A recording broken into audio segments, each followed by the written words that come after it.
Hello les amis, bienvenue dans cette nouvelle vidéo, une vidéo où je vais vous parler lecture. Je vais vous parler de mes dernières lectures, celle du mois de décembre. On est déjà le 21 décembre, bientôt Noël. Ah, je vous avoue que j'ai hâte d'être à la fin du mois. On fait tellement d'heures supplémentaires au travail que je suis méga fatiguée. Ça se voit d'ailleurs à ma tête, hein. Ça s'entend peut-être aussi à mon nez parce que je suis enrhumée déjà depuis 15 jours avec plus ou moins de la fièvre, enfin des pics de fièvre par-ci par-là, ce qui m'empêche pas d'aller travailler. Et puis, ben, entre deux, j'écoute des livres audio, j'en ai écouté quelques-uns, j'en ai lu d'autres, j'en lis notamment en numérique, pas trop de papier ce mois-ci parce que c'est plus facile le numérique tout simplement. Et puis voilà. Donc c'est parti. Souviens-toi, au mois de novembre, j'avais commencé, mais alors vraiment sur très peu de pages, un Lucinda Riley, L'Ange de Marchmont Hall, que j'ai dû mettre de côté pratiquement tout de suite, parce que j'étais aussi en train de lire en deuxième lecture un livre sur la Deuxième Guerre mondiale qui était Les dernières heures de Ruth Druhardt. Et dans ses premiers chapitres, enfin dans son premier chapitre, dans les premières pages, l'ange de Marchmont Hall euh, parle justement de la Deuxième Guerre mondiale et j'ai eu peur de confondre les deux romans, donc j'ai mis tout de suite le Lucinda Riley de côté. Et puis finalement c'était idiot parce que c'était vraiment un infime passage concerné. Comme tu as pu le voir, je l'ai lu sur ma liseuse. Je prends mon petit thé dans ma petite tasse de Noël. Un thé à la menthe. À la menthe intense. Je vais pas le faire trop fort parce que comme je prends à 3 heures du matin demain matin, je voudrais voilà, pouvoir dormir assez tôt. Donc pour en revenir à Lucinda Riley, autant j'ai adoré les 7 sœurs, autant j'ai eu beaucoup de mal à rentrer dans l'ange de Marchmont Hall. Dans l'histoire, on va suivre Greta qui est amnésique depuis 24 ans suite à un accident de voiture. Et puis, son meilleur ami David décide de l'emmener dans cette maison de Marchmont Hall où elle aurait vécu un temps. Et parce qu'il vient juste de la rénover, on ne sait pas exactement ce qui est. Si on sait tout de suite qu'il y a eu un incendie. Il me semble qu'on sait tout de suite qu'il y a eu un incendie. Mais voilà, on ne sait pas si elle y a vécu longtemps, si on sait juste qu'il a voulu, qu'il a insisté pour pas qu'elle passe les fêtes de Noël toute seule et qu'elle soit en famille, puisque sa petite fille est présente également.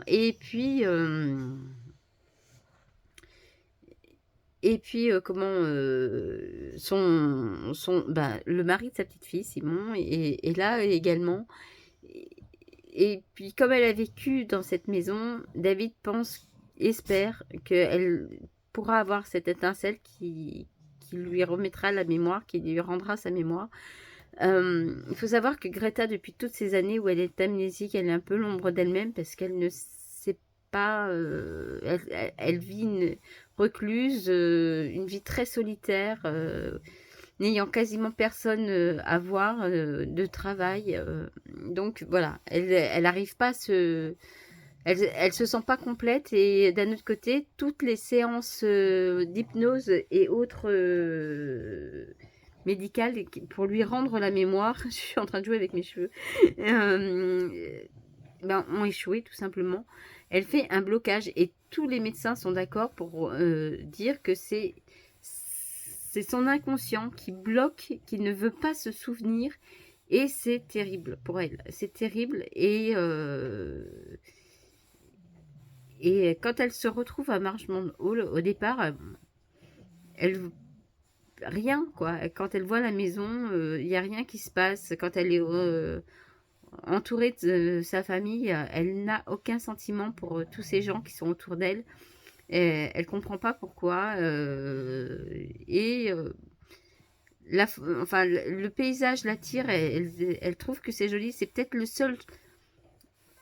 La seule petite étincelle, un film, c'est cette beauté de paysage qui va lui rappeler quelque chose, mais elle ne sait pas quoi. Et puis elle décide, malgré la neige, d'aller se balader dans le terrain, dans la propriété, dans la grande propriété, dans le parc. Et puis la ventilo, c'est Topaz. Et puis elle tombe, elle bute dans une tombe. Et quand elle lit le nom de la tombe, d'un coup, tout lui revient en mémoire, et dont le passage sur la Deuxième Guerre mondiale, tout lui revient en mémoire. Mais de façon abrupte. Donc du coup, elle sait plus faire la part des choses, elle sait plus les souvenirs, dans quel ordre ils vont, elle sait plus si c'est des vrais souvenirs ou si c'est des choses qu'elle se met en tête et tout. Et elle va une fois de plus demander l'aide de son meilleur ami David pour qu'il lui dise ce qui s'est réellement passé et l'ordre chronologique des événements de sa vie et de celle de sa fille Cheska. La toile en elle-même, la toile d'araignée que peut tisser Lucinda Riley entre tous ces personnages, c'est comme dans Les Sept Sœurs, mais c'est juste magnifique. J'adore la plume de Lucinda Riley, j'adore sa façon de composer ses histoires, comment voir comment tout est relié, comment tout s'organise, ça c'est vraiment méga génial. Par contre, qu'est-ce que Greta et Cheska m'ont horripilé. D'un côté, honnêtement, ça aurait pas été du Lucinda Riley, je pense que je l'aurais abandonné. Je pense que j'aurais pas été jusqu'au bout. Et puis, vous savez, j'avais cette relation avec eux, un peu du je t'aime moi non plus. C'est-à-dire que j'avançais dans ma lecture, j'étais ça me saoule, et puis en même temps je voulais savoir ce qui allait réellement se passer, le pourquoi du comment, et puis donc j'avais toujours ce flux tendu en fait, toujours ce sentiment un peu mitigé entre je l'abandonne, je continue, je l'abandonne, je continue. Finalement, je l'ai même, pour essayer de l'apprécier plus, je l'ai même panaché entre la version numérique, enfin la version écrite, et la version audio.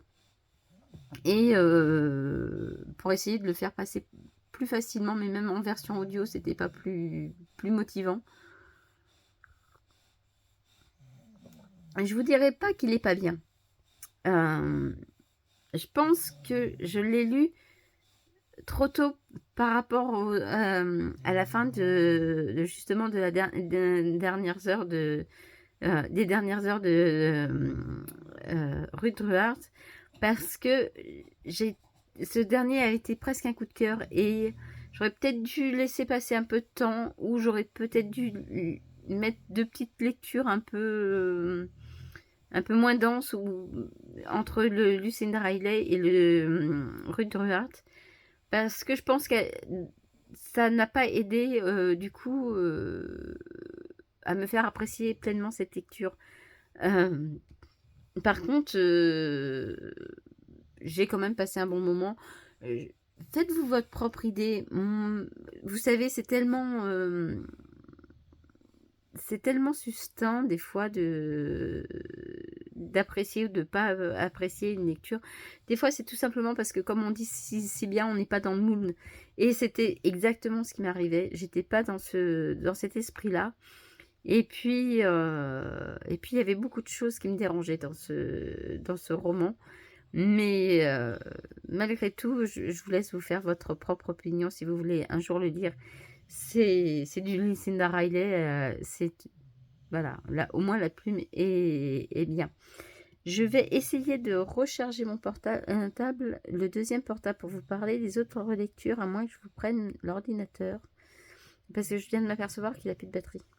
Et puis, vous savez que j'aime bien, j'ai pas de livre papier ce mois-ci, donc sans quoi, au pire, je vous mettrai les jaquettes au-dessus. Le tout, c'est de trouver, voilà,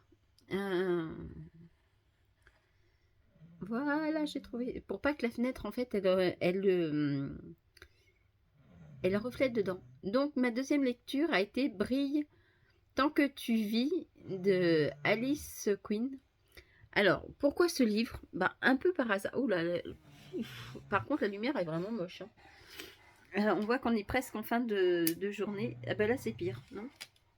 Ouais, ah, un peu mieux. Donc, Alice Quinn, en fait, j'étais en train de chercher, certains d'entre vous m'ont parlé d'Alice Quinn dans sa série de Cozy Mystery. J'ai oublié le nom. C'est des enquêtes de la Belle Époque. Voilà, les enquêtes de la Belle Époque.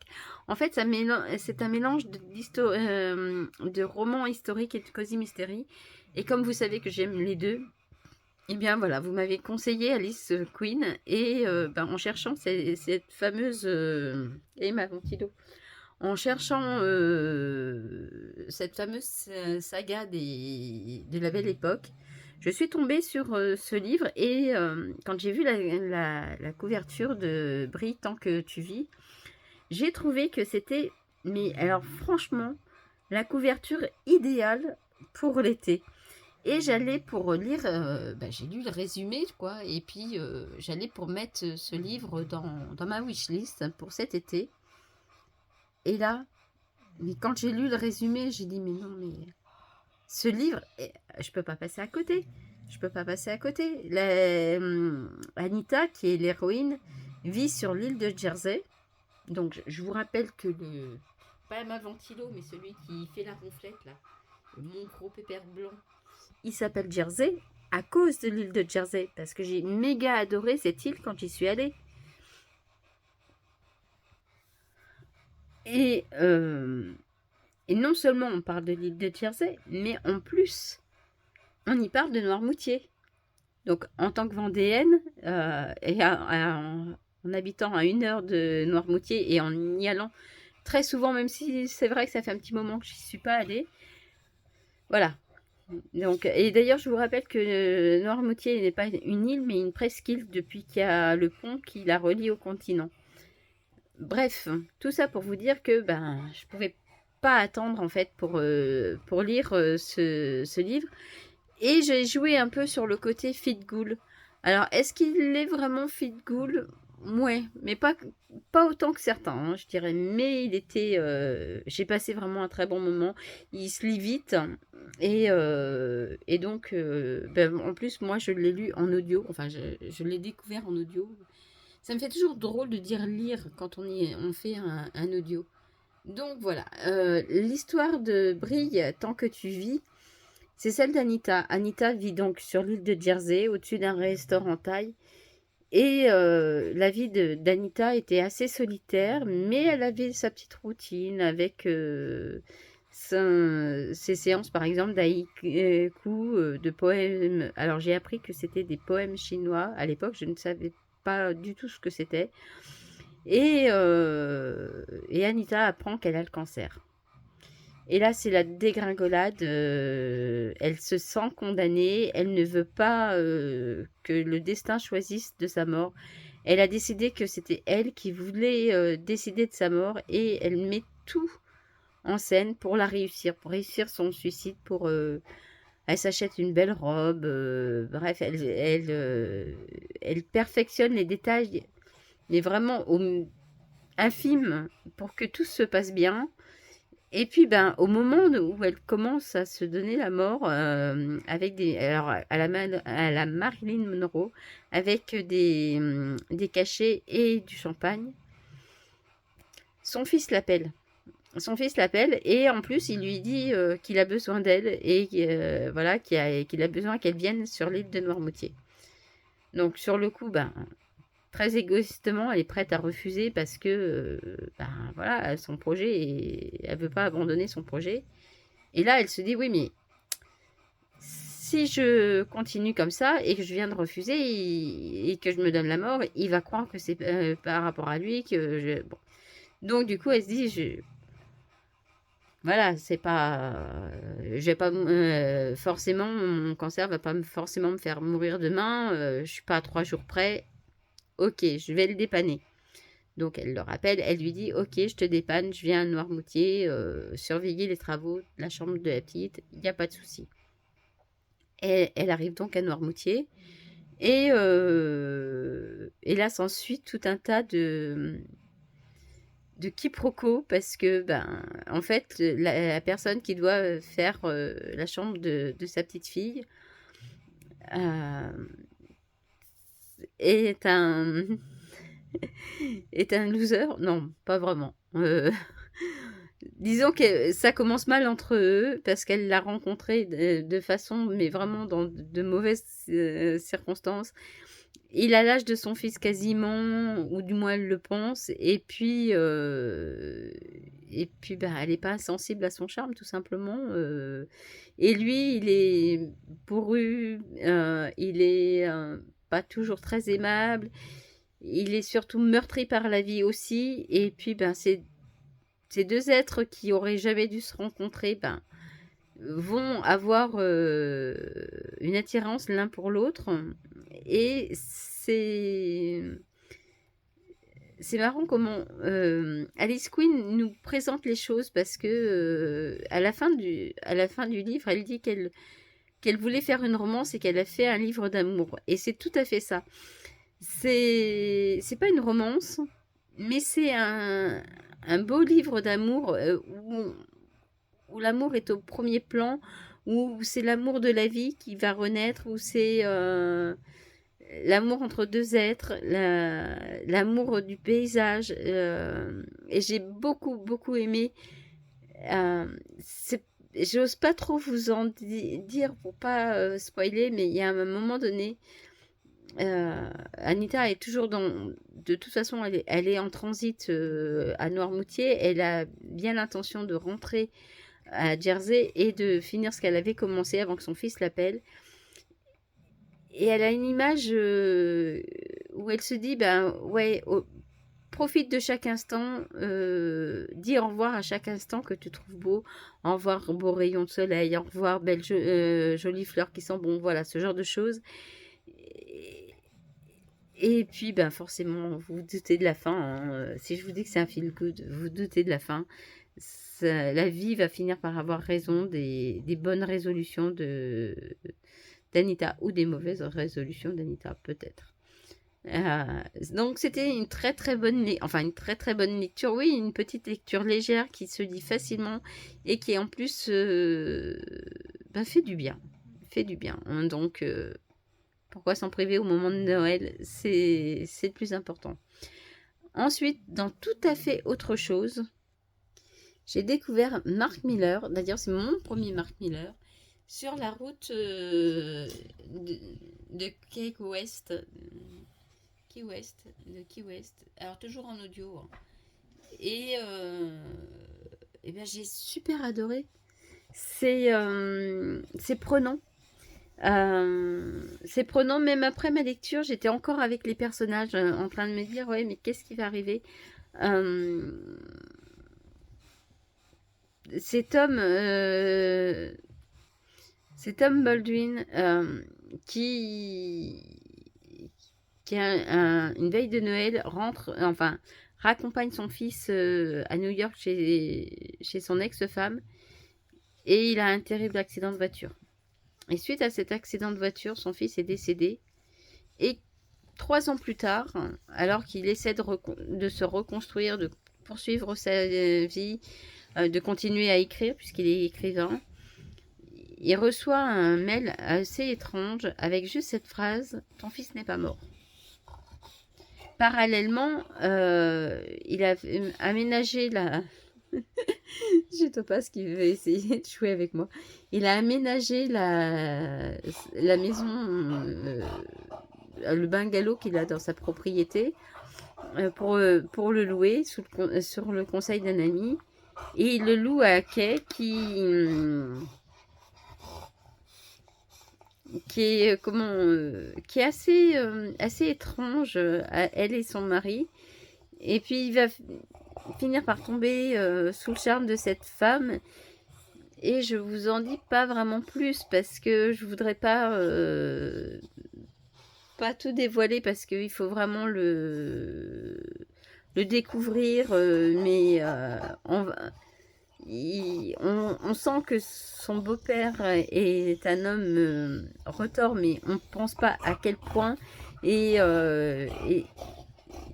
ni toutes les conspirations qu'il peut y avoir autour de cet homme, et, et de Tom aussi. À un moment donné, j'ai adoré parce que dans le chapitre, ça s'appelle Ne fais confiance. D'ailleurs, c'est le deuxième message que, que la personne anonyme va lui lancer, c'est ne fais confiance à personne.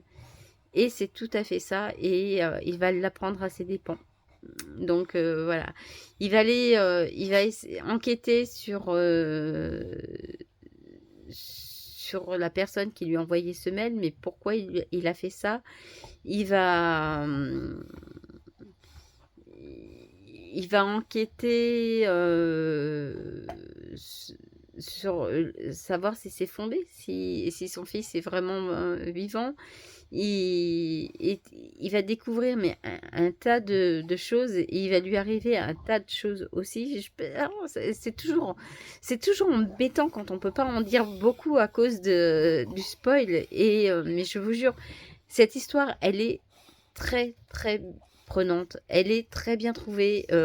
On s'attend à certaines choses, bien sûr. Si vous avez l'habitude de lire des romans policiers, il y a certaines choses qui sont tellement flagrantes, qui arrivent gros comme une maison, et on les voit venir, et c'est pas gênant. C'est pas gênant parce que à côté de ça, on est vraiment à fond dans l'histoire. On a vraiment envie d'en savoir plus. Et voilà, on lâche pas. Alors, moi, je l'ai découvert en audio, mais j'imagine qu'en papier, ça doit être encore plus prenant. Et, et voilà quoi, c'était vraiment une méga lecture, une très très bonne découverte. Ça, c'est pour les livres que j'ai finis. Maintenant, je vais vous parler des livres que j'ai en cours. Je vais aller, comme d'habitude, sur Livre Addict. D'ailleurs, il faudrait que je fasse la mise à jour.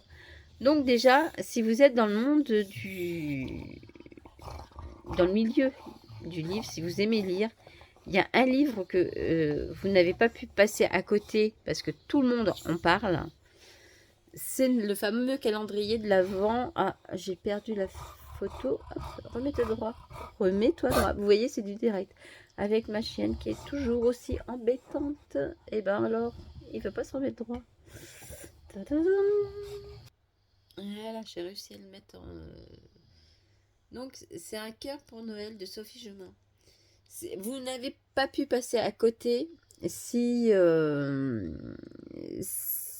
vous êtes dans le milieu littéraire, enfin dans le milieu littéraire, si vous êtes un grand lecteur, si vous traînez sur la toile, si vous traînez sur Instagram, vous n'avez pas pu passer à côté. Et moi, j'ai failli passer à côté parce que je l'ai cherché partout. On me conseillait tellement Sophie Gemin que j'ai dit, bah tiens, c'est l'occasion rêvée de découvrir cet auteur grâce à ce livre, Calendrier de l'Avent. Et je ne l'ai trouvé nulle part parce qu'il était en rupture de stock. Alors je suis méga contente que l'application Nextory l'ait repris en numérique et qu'il nous permette tous les jours de découvrir le chapitre du jour jusqu'au 24 décembre. Donc dans bientôt quelques jours, je saurai enfin la fin de cette histoire. Là encore, c'est une romance, donc une romance jeunesse en plus. Donc ben là encore, il y a des choses qu'on voit arriver, mais c'est pas gênant. C'est, vous savez, des fois, je sais pas si vous êtes adepte des films de Noël, mais les films de Noël, on peut pas dire que ce soit hyper, comment dirais-je, hyper novateur, hein. C'est toujours la même chose, la fille qui tombe amoureuse du mec, mais on le sait que ils vont finir ensemble. Mais on s'en fout qu'on le sache. On a juste envie que ça se passe et on a juste envie d'avoir le sourire aux lèvres, voilà, parce que c'est des romances de Noël, parce que c'est comme ça, et puis parce que c'est super mignon. Et ben là, c'est pareil. J'ai oublié le nom de l'héroïne. Alors, vous voyez, c'est ça qui est marrant, c'est que on est bien d'accord que c'est une romance de Noël, et en allant voir le prénom de la fille, d'ailleurs c'est étonnant que je l'ai oublié, parce que c'était le prénom Avril, je viens de m'apercevoir qu'il y a 35 personnes qui ont déjà voté sur Livre Addict. On n'est pas encore... donc ces 35 personnes-là n'ont pas joué le jeu, puisque elles ont dévoré le livre alors même qu'il n'y avait pas besoin, puisque le but du jeu c'était vraiment de découvrir un chapitre par jour. Alors vous allez me dire, oui, sur Nestory c'est facile à faire, puisque on a le chapitre au jour le jour, c'est-à-dire qu'aujourd'hui on a le chapitre du 21 pour le 21e jour. Par contre je ne pourrais pas lire le 22e avant demain. Alors en papier c'est presque pareil, puisque l'auteur a fait, enfin la maison d'édition avec l'auteur ont fait en sorte de mettre les chapitres collés les uns, par exemple le chapitre 1 collé, tout le chapitre 1 collé, le chapitre 2 collé. Il faut découper en fait pour pouvoir lire le livre. C'est donc l'histoire d'Avril qui a 18 ans, qui a été opérée 3 ans plus tôt du cœur. On lui a fait une greffe du cœur, et depuis, elle s'interdit complètement de vivre. Bien aidée en ça par sa mère, hein. Il faut dire ce qui est, c'est que sa mère l'aide bien à faire en sorte d'avoir un peu la phobie et de vouloir ménager son cœur. Et elle devient complètement casanière. Elle se coupe de tout, elle se prive de tout aussi. Tout ce qu'elle aimait avant, par exemple une fondue, une tartiflette, ce genre de choses. Très gras, très... Et il va en vacances chez son père, à la montagne. Et elle commence à reprendre goût à la vie. Et puis on se doute bien que ça va pas être rose tous les jours. Et déjà à cause du titre et à cause de la circonstance. Et puis je vous le disais en tout début, c'est une romance de Noël. Donc bien sûr, c'est un garçon qui va l'aider à... Et j'ai presque envie de vous laisser découvrir quel garçon. Et qui va l'aider à oublier ce problème de cœur, qui va l'aider à retrouver le goût à la vie.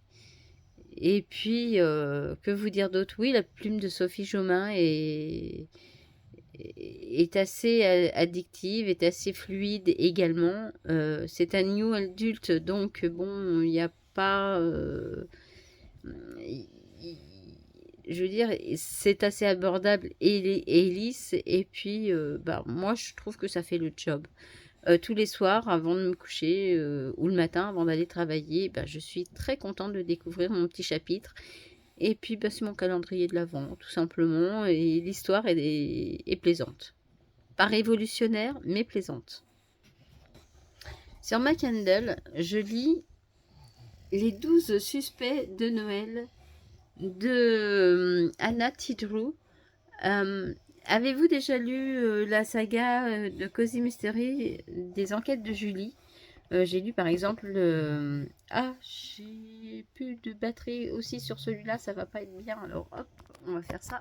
J'ai presque fini l'autre, et puis il a 17% du coup. Les enquêtes de Julie, c'est par exemple le crabe carnassier. Il me semble qu'il y a ce titre-là. J'ai lu les 2 premiers, mais je me rappelle plus du deuxième, de tous les titres. Et là, c'est pas une histoire de... C'est toujours un Cozy Mystery, mais c'est plus l'histoire de Julie, c'est l'histoire de sa grand-mère, Rose. Sa grand-mère qui me fait rire, qui me fait penser un peu à la grand-mère de la Boom, dans la Boom. D'ailleurs, c'est la seule personne que je connaisse qui fait du yoga canin, hein. J'avais jamais entendu parler de yoga canin avant de lire les enquêtes de Julie. Et Rose veut se spécialiser en tant que détective privé. Et puis, elle n'a pas encore son agrément, mais Annie, la grand-mère du petit copain de Julie, vient la solliciter parce que elle a reçu une carte postale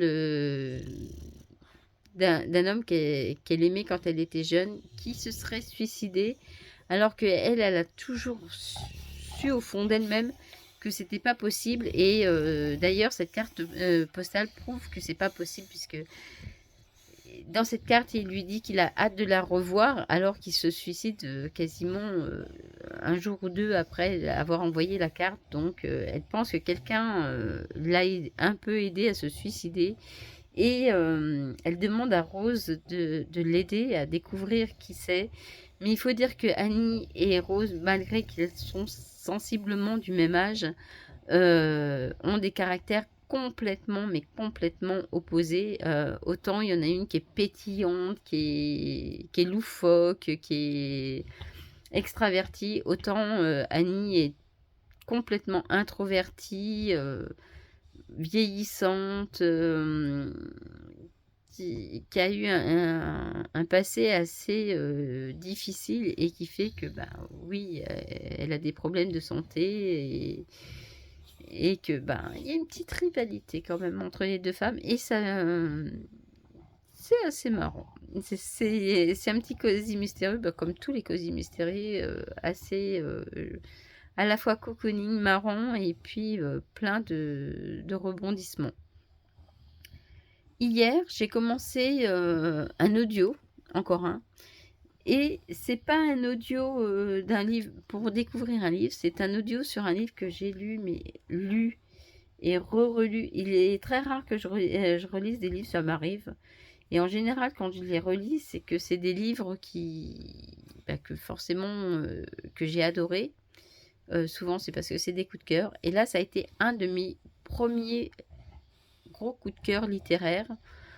Un de mes premiers, c'est pas le premier, mais un de mes premiers coups de cœur littéraires. Mais c'est surtout le seul, à ma connaissance, le seul gros coup de cœur que j'ai eu sur les lectures imposées quand j'étais étudiante. En général, tous les livres, que ce soit au collège, au lycée, ou même quand j'étais spécialisée en littérature, l'année où j'ai fait ma seconde littéraire, en général, tous les livres que les profs nous imposaient, je les ai méga détestés. Voilà, je ne sais pas si c'était le fait d'être imposé sur un livre, ou si c'était parce qu'ils n'avaient pas bon goût. Mais il n'y a qu'un livre que j'ai adoré, c'est La Nuit des Temps de Barjavel, que j'ai lu au moins une dizaine de fois, tellement je le trouve beau. Et là, j'ai décidé de me faire, j'ai vu que sur Nextory, ils avaient la version audio, et j'ai décidé de me faire la version audio pour voir si le fait de l'entendre plutôt que de le lire allait fausser mon ressenti. Si, alors bien sûr, parfois, vous savez, c'est comme quand vous regardez un film plusieurs fois, parfois vous connaissez la réplique avant, vous la dites, ou vous commencez à rire avant. Là, c'est pareil. Il y a des fois, quand je réponds, voilà, je réponds à la place des personnages, parce que je connais tellement cette histoire que, pour l'instant, j'aime bien. J'aime bien aussi la voix du narrateur, voilà, de l'acteur qui lit. J'aime bien. Il met les intonations à peu près comme moi je les avais mises. Donc, ouais, ça le fait pour l'instant. Ça passe bien. Voilà, donc 3 petites lectures en cours, dont une qui est sûre d'être finie ce week-end, par la force des choses. Et puis ben, les 2 autres, on verra. Je crois qu'il doit il fait 9 heures en tout, La Nuit des Temps, donc il devrait être fini fin décembre, de toute façon, quoi qu'il arrive. Voilà, c'était une vidéo plus face cam pour une fois, pour vous parler pas de vlog, mais à moins que je l'inclue dans un vlog, mais non, j'aimerais bien qu'elle sorte avant Noël, et puis je vous en ferai peut-être des petits passages dans un vlog. Mais pour l'instant, je vous laisse, je vous dis bonne lecture si vous aimez lire. De toute façon, quoi qu'il arrive, je vous souhaite de joyeuses fêtes de fin d'année. Déjà un joyeux Noël, parce que je pense pas qu'on se reverra avant Noël. Et puis, ben, moi, je vous dis à plus tard dans une prochaine vidéo. Peut-être dans 4-5 jours. Bye!